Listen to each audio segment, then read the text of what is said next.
Bom dia, alunos! Hoje, então, vamos continuar o estudo dos vermes, tá? Lembrando que o termo verme não tem significado taxonômico, é só um termo coloquial. Será o nosso quarto filo na escala evolutiva. Vocês encontrarão esse assunto nas páginas 560, 628 e 630 do seu livro-texto. Os nemateumintos, também chamados de nematódios, são vermes cilíndricos, alongados e com as extremidades afiladas. Eles são triblásticos e têm simetria bilateral. O tamanho pode variar de 1 milímetro até 1 metro. Muitas espécies são endoparasitas de animais e até de plantas, porém a maioria é de vida livre e vive em solo úmido, rico em matéria orgânica, nos rios, nos lagos e até nos oceanos. São seres protostômios, isso é, o blastóporo durante o desenvolvimento embrionário origina a boca, e pseudocelomados, isso é, a sua cavidade interna é parcialmente revestida de mesoderma. Atualmente são catalogados cerca de 90 mil espécies, porém os biólogos acreditam que esse número possa ser 10 vezes maior, o que colocaria o filo de nemateuminto em segundo lugar em número de espécies, só perdendo para os artrópodos, que ganham disparado. A presença de um pseudoceloma e um sistema digestório completo, isto é, com boca para a entrada dos alimentos e ânus para a eliminação de resíduos, são duas novidades evolutivas em relação a seus prováveis ancestrais, que acreditam os cientistas sejam um animal semelhante a um plateuminto. Uma outra característica e bem curiosa é que os nemateumintos não apresentam cílios nem flagelos em suas células, nem mesmo nos espermatozoides, que se locomovem por pseudópodos. Vamos comparar o corpo de um nemateuminto a um objeto que vocês conhecem bem, a caneta Bic. E por que isso? Porque o corpo do animal pode ser descrito como um tubo dentro de outro tubo, sendo então o tubo interno o intestino e o tubo externo a parede do corpo. Então, a parte plástica transparente da caneta seria a parede do corpo e o tubinho com a tinta seria o tubo digestório, entenderam? E entre esses dois tubos há uma cavidade cheia de líquido, que é o pseudoceloma. A parede do corpo do nemateuminto é revestida externamente pela epiderme, que geralmente é coberto por uma cutícula protetora de constituição proteica.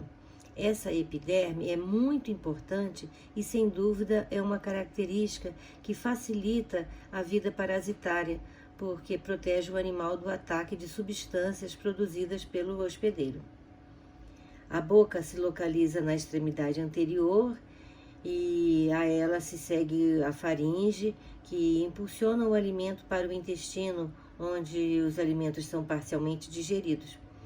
Essa digestão se completa no interior das células, e o resultado é lançado no líquido do pseudoceloma e se difunde para as outras células do corpo do animal. Aí o material não digerido é eliminado pelo ânus. Como eles não apresentam sistema circulatório, essa distribuição de nutrientes é feita pelo fluido do pseudoceloma. As excreções resultantes do metabolismo celular, íons e excedentes e outras substâncias indesejáveis são lançadas no líquido do pseudoceloma também. Parte delas, principalmente as excretas nitrogenadas, é eliminada por difusão através da parede do corpo do animal. Outra parte, constituída principalmente por íons, é eliminada por estruturas especiais denominadas renetes. Um dos tipos mais comuns de renete é uma célula gigante em forma de H que percorre todo o corpo do animal, formando dois longos tubos laterais unidos por um canal transversal na porção anterior do verme. Dele parte um ducto que termina no poro excretor, através do qual as excreções são eliminadas do corpo. Esses animais já apresentam dois cordões nervosos, um dorsal e o outro ventral. que estão ligados a um anel de células nervosas em torno da faringe e se dirigem tanto para a região anterior quanto para a região posterior do animal. Vamos ver agora como acontece a reprodução dos nemateumintos. A reprodução é sexuada, com fecundação interna e com desenvolvimento indireto. A maioria é dioica, isto é, apresentam indivíduos de sexos separados e tem dimorfismo sexual, com machos e fêmeas apresentando características morfológicas diferentes. Por exemplo, os machos são menores e têm a região posterior curvada, formando um gancho com o qual seguram a fêmea durante a cópula. Nesse caso aqui, estamos falando de áscaras lumbricoides. Então, a fêmea e aqui o macho. A vesícula seminal se comunica com a cloaca, que é a abertura comum aos sistemas reprodutor e digestório, e também por onde os espermatozoides são eliminados do corpo do macho. Na cloaca do macho, de lombrigas, há duas formações parecidas com espinhos, estão aqui, que são as espículas penianas, que são protácteis, isso é, estendidas, e são introduzidas no orifício genital da fêmea durante a cópula. Então, como eu falei, a fecundação é interna, isto é, no interior do corpo da fêmea. Vejam aqui ao lado, então, o desenho de uma lombriga fêmea, um pouco maior do que a lombriga macho, e ela pode chegar a uns 30 centímetros ou mais. E ele, né, o macho, um pouco menor, com uns 20 centímetros mais ou menos. O ovo do Ascaris, que é bem característico, sendo de fácil visualização e identificação quando de um exame de fezes, por apresentar essa coloração marrom e esse aspecto parecido com uma noz. Nós vamos ver hoje algumas verminoses mais comuns causadas por nemateumintos.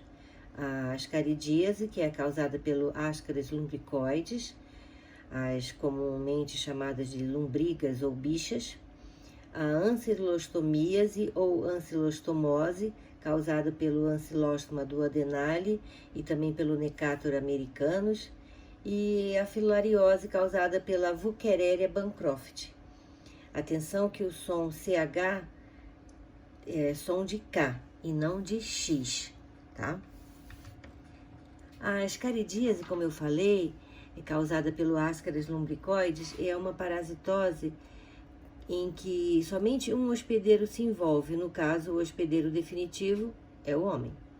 A contaminação se dá pela ingestão de ovos, seja na água ou em alimentos contaminados, e os sintomas são tosse, falta de ar, expectoração, fraqueza e também desnutrição, podendo chegar à obstrução intestinal, que pode ser realmente bem grave e também pode interferir no crescimento das crianças.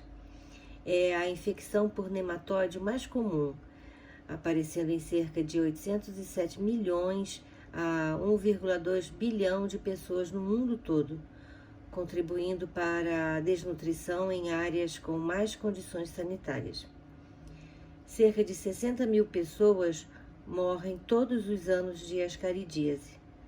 Destas, cerca de 2 mil pessoas, em sua maioria criança, morrem porque os vermes bloqueiam o intestino ou os ductos biliares, os ductos que ligam o fígado e a vesícula biliar ao intestino.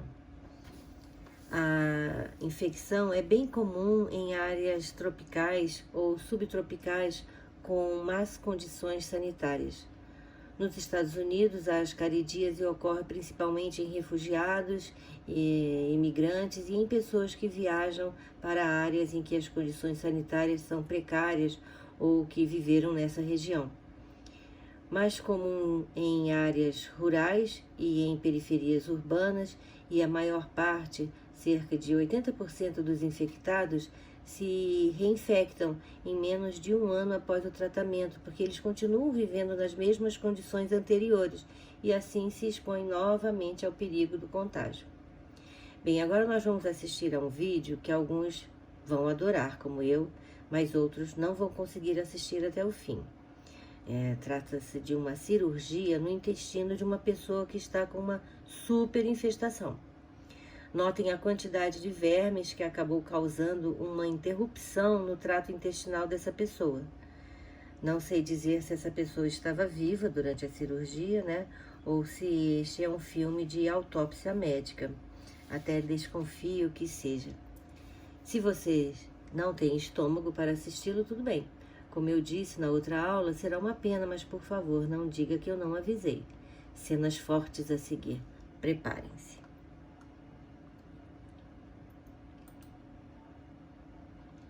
Então, está sendo feita uma cirurgia para desobstruir o intestino. Esse aqui é o intestino de uma pessoa e podem acreditar, aqui estão milhares de vermes saindo do intestino da pessoa. Eu acredito, pelo vídeo, né, pela a gravidade do vídeo, que isso é uma autópsia, mas não sei dizer. Veja então o diâmetro que está esse intestino para caber todos esses vermes. Certamente esse é um caso de reinfestação.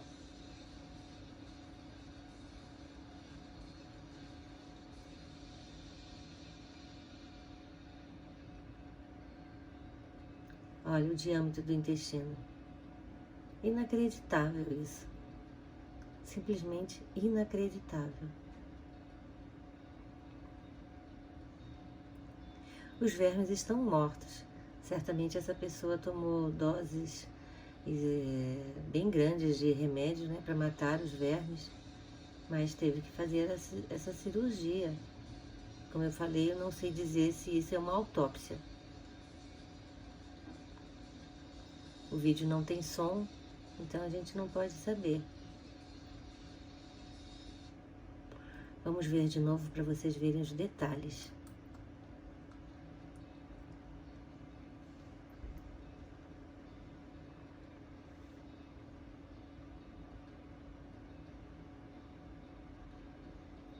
É simplesmente inacreditável. O intestino praticamente só tinha ascaris.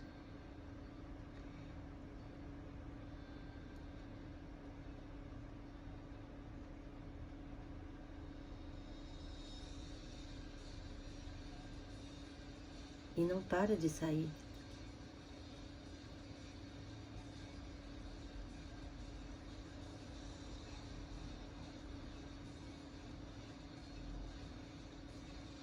Isso pode ter causado, sem dúvida, a morte dessa pessoa.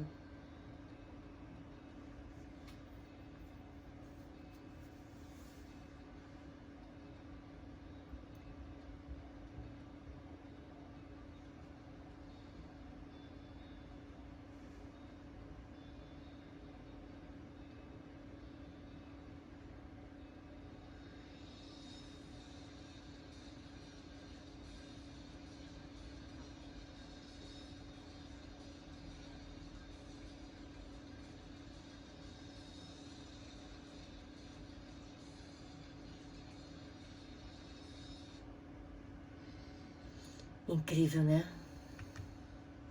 Então vamos entender o ciclo evolutivo da ascaridíase. Vamos começar pelo indivíduo parasitado, que tem vermes adultos, machos e fêmeas, vivendo no seu intestino.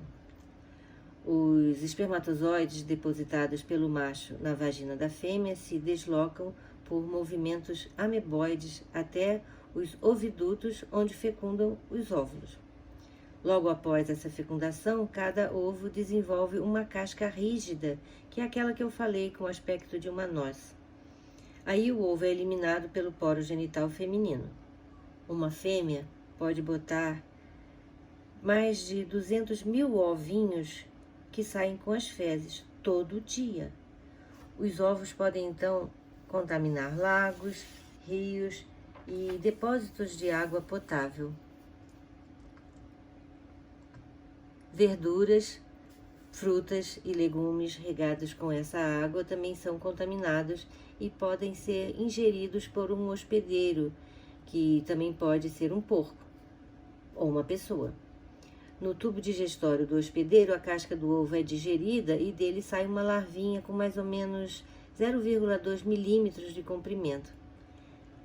Apesar dela já estar no ambiente que viverão como vermes adultos, isso é, no intestino, as larvas ainda precisam fazer uma longa jornada pelo corpo do hospedeiro até conseguir se instalar definitivamente no intestino e ali viverem por anos, copulando e produzindo ovos. Bem, essa nova migração, as larvas perfuram a parede intestinal e entram na corrente sanguínea. E por que elas fazem isso? Porque elas ainda não têm aquela cutícula protetora que eu falei no início da aula, e elas morreriam com o ataque dos ácidos do aparelho digestório se fizessem isso. Então elas têm que migrar, passear, vamos dizer assim, pelo corpo. Enquanto isso, ela está crescendo até chegar a um verme adulto que vai viver no intestino. Então, depois de alguns dias, as jovens lubriguinhas, já com 3 milímetros, atingem os pulmões, onde perfuram os alvéolos pulmonares e sobem pela traqueia. E isso provoca tosse, faz com que as larvas acabam sendo lançadas na faringe. Então, elas são engolidas. E dessa forma, os vermes retornam ao intestino, onde se estabelecem definitivamente e crescem, atingindo a maturidade sexual. As pessoas podem engolir ovos em alimentos que entraram em contato com o solo contaminado por fezes humanas contendo os ovos. A infecção também pode ocorrer quando as pessoas levam as mãos ou dedos contaminados à boca. Os ovos de áscaris são muito resistentes e podem sobreviver na terra durante anos. O período de incubação entre a ingestão do ovo e a chegada do parasita adulto ao intestino dura cerca de 2 meses. E nesse período as larvas passam por vários estágios aeróbicos e estágios anaeróbicos, e também por vários órgãos como o coração e o fígado. Como o doente que vive em áreas endêmicas tem larvas em vários estágios, porque ele se reinfesta várias vezes, pode acontecer de algumas larvas, ao invés de retornarem ao estômago quando são deglutidas durante o acesso de tosse, por exemplo, elas podem sair pela boca ou pelo nariz. Sim, isso acontece quando em casos de grandes infestações. Imagino que é uma situação muito desgastante e agonizante psicologicamente, né? Principalmente para crianças. Com esse caminhar, vamos dizer assim, das larvas pelo corpo do hospedeiro, vêm os sintomas de tosse, a falta de ar quando elas estão no pulmão, causada pelas larvas. Já os vermes adultos podem causar desnutrição, porque elas estão competindo com o hospedeiro pelo seu alimento. E como vocês comprovaram, uma superinfestação pode levar à obstrução intestinal e até à morte. A profilaxia das verminoses quase sempre envolve educação sanitária, saneamento básico e higiene. Lógico que tudo começa com o tratamento dos doentes, com remédios vermicidas, mas se tem que evitar a reinfestação com hábitos de lavar bem as verduras, os legumes e as frutas, mas que não seja com água contaminada, né? Filtrar ou ferver a água que vai se beber, lavar as mãos depois de ir ao banheiro e antes das refeições, e sempre procurar um médico quando aparecerem os sintomas suspeitos. Eu tive um professor médico que dizia que sempre que voltamos de férias, deveríamos tomar um vermífugo. Isso no caso de irmos para cidades pequenas, né? Cidades litorâneas, que recebem um grande número de turistas nas férias, porque certamente o sistema de tratamento dessas áreas não é preparado para receber tantas pessoas assim. E aí nós podemos voltar das férias com uma lembrancinha bem desagradável. Mas o melhor mesmo é procurar um médico e fazer um exame de fezes onde o técnico de laboratório vai procurar ovos de diversos parasitas periodicamente. Lembre-se, toda doença é de mais fácil cura quando se descobre bem no início. Vamos agora ver a segunda doença causada por nematelminto, é a ancilostomose ou ancilostomíase. O agente etiológico, isso é, o causador, é o Ancylostoma duodenale e também outra espécie que é bem parecida e causa os mesmos sintomas, o Necator americanus. O hospedeiro definitivo é o homem e a transmissão é diferente da Ascaris. A larva penetra pela pele do hospedeiro. Causa tosse, falta de ar, dor abdominal, náuseas, desnutrição e anemia. E sabe por quê? Porque esses vermes, apesar de pequenininhos, são hematófagos. Sim, eles se alimentam do nosso sangue, perfurando as paredes do nosso intestino. Vamos entender como se dá essa contaminação vendo o ciclo evolutivo da doença. Os vermes, quando adultos, medem 1 centímetro aproximadamente. Apesar de sua forma de penetração, como eu disse, ser bem diferente da forma de penetração do Ascaris, seu ciclo de vida é semelhante. As formas adultas vivem no intestino delgado do doente, onde fêmeas e machos copulam.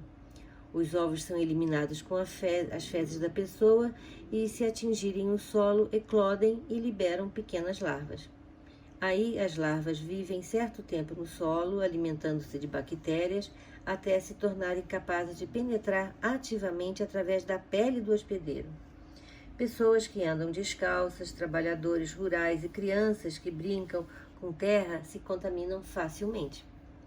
Aí as larvas atravessam a pele e caem na circulação sanguínea, por meio da qual chegam aos pulmões, perfuram os alvéolos pulmonares e sobem pela traqueia. Daí passam para a faringe, a pessoa tosse e acaba engolindo as larvas que chegam finalmente ao intestino, onde se estabelecem definitivamente e atingem a maturidade sexual, fechando o ciclo. Os vermes adultos liberam ovos e podem contaminar novamente o solo. Como eu falei, o ancilóstoma se alimenta de sangue porque causa lesões na parede intestinal, provocando hemorragias. Com a perda de sangue, a pessoa fica anêmica e, por isso, fraca e desanimada, com a pele amarelada. Daí vem o nome vulgar da doença, amarelão. Quem já leu Monteiro Lobato se lembra do personagem Jeca Tatu. Ele era considerado preguiçoso, mas coitado. Ele era doente, não vagabundo. Ele estava anêmico e sem energia para trabalhar, porque era o hospedeiro do ancilóstoma. Esse personagem famoso retrata o trabalhador rural que muitas vezes vai para o campo sem calçado e se contamina e também possibilita que outros se contaminem. A profilaxia da ancilostomíase também começa com o tratamento do doente, porque para que ele pare de disseminar o verme, mas é importantíssimo também a educação sanitária, o saneamento básico e o uso de calçados, principalmente no campo. Hoje já existem medicamentos bem eficientes e essa parasitose, assim como a ascaridíase, tem cura. O importante é conscientizar as pessoas para que não ocorra a reinfestação. Normalmente o médico indica começa o tratamento com suplementos de ferro, com o objetivo de tratar a anemia e depois inicia o tratamento com os antiparasitários. É importante que o médico seja consultado assim que forem verificados sinais e sintomas de ancilostomíase, porque assim é possível fazer o diagnóstico e iniciar logo o tratamento adequado, evitando a progressão da doença e o surgimento de alguma complicação. Outra doença causada por um nematelminto é a filariose. O agente etiológico é a Wuchereria bancroft e neste caso temos um hospedeiro intermediário que terá as larvas, que é o mosquito do gênero Culex. O hospedeiro definitivo será o homem e a transmissão se dá pela picada da fêmea hematófaga, que transmitirá as larvas ao homem. Como os vermes vivem nos vasos linfáticos, isso é, nos vasos que por onde corre a linfa, isso vai causar obstrução e essa deformação terrível virá com o tempo. Vamos assistir a esses vídeos e novamente eu aviso a quem não se sente à vontade com esse tipo de figura para não assistir.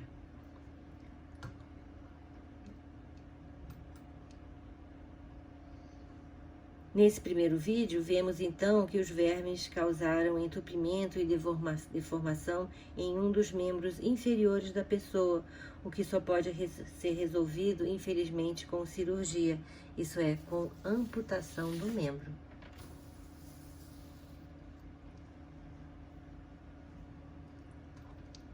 De novo.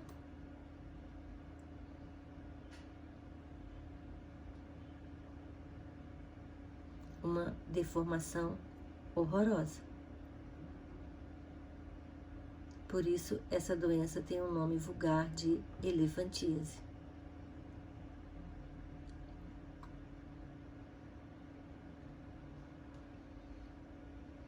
No outro vídeo, por incrível que pareça, a verminose se instalou na bolsa escrotal deste homem, causando essa condição terrível e deformante para o resto da vida. Pode até parecer brincadeira, mas vejam que certamente é uma pessoa que vive em condições de pobreza e sem condições de atendimento médico, né? Vamos ver. Muito triste e inacreditável.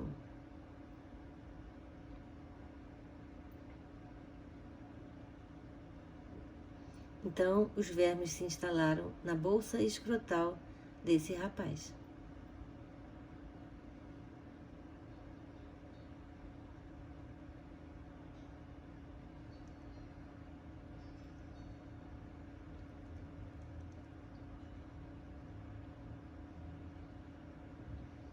Aposto que vocês nunca tinham visto uma cena tão chocante.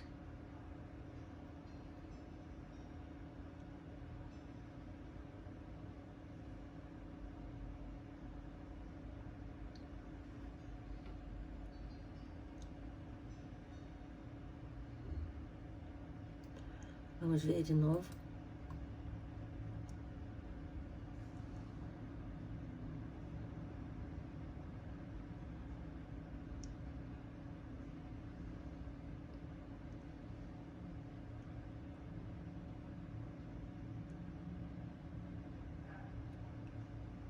Todos os anos, quando eu passo esse vídeo para os alunos, as manifestações são de assombro.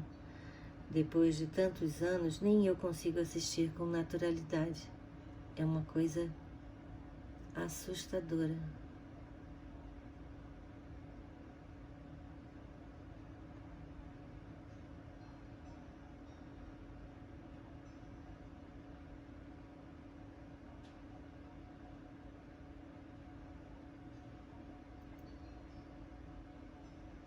Realmente inacreditável. A filariose ou filaríase é endêmica em certas regiões da Ásia, da África, da China e é encontrada isoladamente nas Américas. A Organização Mundial de Saúde estima que mais de 100 milhões de pessoas são portadoras de filárias. Os vermes adultos acasalam-se no interior dos vasos linfáticos, que, como eu falei, é composta por uma rede paralela de vasos por onde circula a linfa. A fêmea retém os ovos em seu corpo até a eclosão das larvas, quase microscópicas, as chamadas microfilárias. Aí as larvas são liberadas na circulação e durante a noite elas migram para os capilares sanguíneos da pele, de onde são sugadas e juntamente com o sangue por mosquitos que são hematófagos. As microfilárias, agora no aparelho digestório do mosquito, acabam por se instalar na musculatura torácica do inseto, aonde evoluem para o estágio larval infectante. Aí, ao picar uma pessoa, os mosquitos infestados injetam as larvas juntamente com a sua saliva anticoagulante, e aí a pessoa já está contaminada. A adaptação do verme à vida parasitária é espetacular. Durante o dia, as microfilárias vivem nos vasos linfáticos e vasos sanguíneos mais internos do corpo da pessoa. E à noite eles migram para os vasos sanguíneos da pele, onde tem grande chance de infestar o hospedeiro intermediário, que são os mosquitos que têm hábitos noturnos.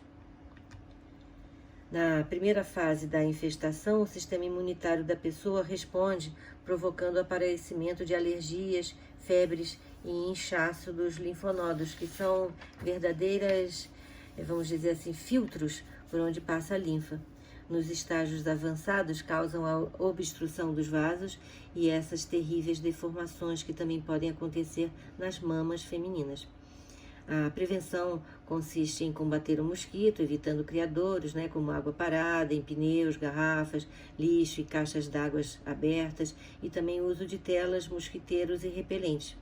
Porém, como vocês viram no vídeo, não é uma doença que afeta pessoas com condições de terem acesso a um sistema de saúde eficiente, nem de terem posses suficientes para se prevenir, como é necessário, e muito menos de tratamento como drenagem linfática e fisioterapia. Os sintomas podem demorar a aparecer até 12 meses, e dessa forma é comum que a pessoa infectada permaneça nesses meses nessa situação assintomática, havendo o surgimento de sinais e sintomas quando já há um grande número de parasitas circulando. E as áreas afetadas também ficam mais suscetíveis ao ataque de bactérias e fungos, o que piora ainda mais o quadro. Uma realidade realmente muito triste. Outras 3 doenças causadas por nemateumintos são a oncocercose, também conhecida como cegueira dos rios, que é causada pela Onchocerca valvulus, e transmitida também pela picada do mosquito, e é mais comum em pessoas que vivem em vilarejos africanos remotos. A transmissão se dá, como eu disse, pela picada do mosquito, nesse caso borrachudo do gênero Simulium, que está infectado com as larvas. Depois de mais ou menos um ano, os vermes se transformam em adultos e passam a produzir um número muito grande de microfilárias, as quais se disseminam por todo o corpo, causando intensa coceira e erupções cutâneas, e o mais grave, cegueira. Para se evitar a oncocercose, deve-se evitar exposição ao inseto vetor. Áreas endêmicas no Brasil está restrita às terras indígenas Yanomami no norte do Brasil, nos estados do Amazonas e Roraima e na fronteira com a Venezuela.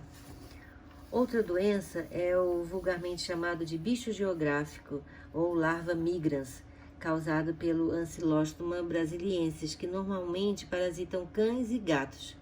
E essas larvas penetram pela nossa pele, não conseguem chegar aos vasos sanguíneos como os seus, vamos dizer, primos, os Ancylostomos duodenale, e ficam presas nas camadas da pele, fazendo verdadeiros passeios dérmicos. Causam coceira e formam desenhos subcutâneos. As larvas migrans são comuns em locais com muitos animais abandonados e também em praias e tanques de areia, como parquinhos de crianças. Uma forma de evitar a doença é andar sempre calçado e não sentar ou trabalhar nesses locais sem proteção. E por último, vamos falar da oxiurose, causada pelo Oxiurus, o Enterobilus vermicularis. A pessoa se contamina ingerindo ovos do verme na água em alimentos contaminados.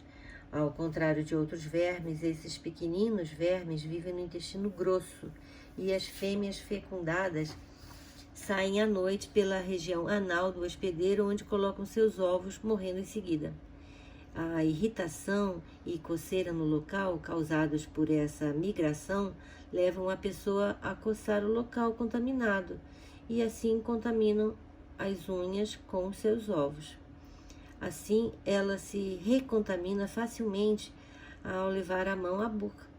Calcula-se que mais de 400 milhões de pessoas no mundo sejam portadoras dessa doença e que é mais comum em crianças, principalmente crianças de creche, que dividem os brinquedos e também as chupetas, e muitos botam as mãos dos outros, amiguinhos, na boca.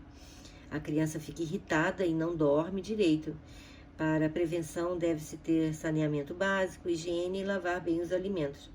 É particularmente mais delicado em meninas, porque a região do períneo é muito pequena e o verme pode penetrar na vagina da menininha.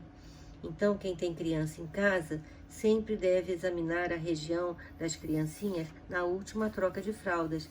E se virem vermezinhos mais ou menos 1 centímetro, logo procurarem um médico. Como vocês perceberam, quase todas as parasitoses têm a solução educação sanitária, né? Mas não basta que nós tenhamos saneamento básico, é importante que todos tenham. Vocês já pensaram que apesar de nós morarmos bem, muitas das pessoas que nos servem, como empregados domésticos, cozinheiros, garçons, por exemplo, podem não ter o mesmo conforto? Uma pessoa doente pode contaminar várias, inclusive você e eu. Essas são doenças a qual estamos mais ou menos sujeitos e então devemos fazer sempre a nossa parte na medida do possível, passar esses conhecimentos para os outros. Nesses casos, a informação é uma arma maravilhosa que pode evitar muitos problemas e até a morte. Bem, alunos, por hoje é só. Espero que vocês tenham gostado e até a próxima aula.